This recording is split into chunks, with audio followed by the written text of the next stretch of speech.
Here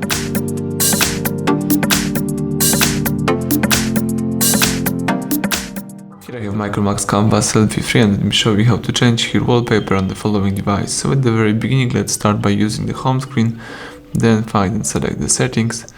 Here I have settings, scroll down and choose display. Right now let's choose wallpaper at the top of the list, and here you can use wallpaper from your gallery, from live wallpapers, from photos or from system wallpapers.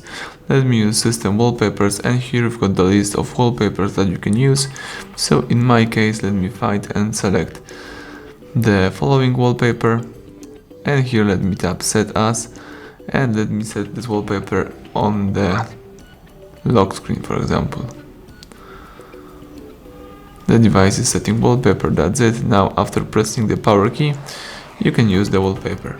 So that's it, everything went well, thank you for watching. Please subscribe our channel, leave thumbs up under the video.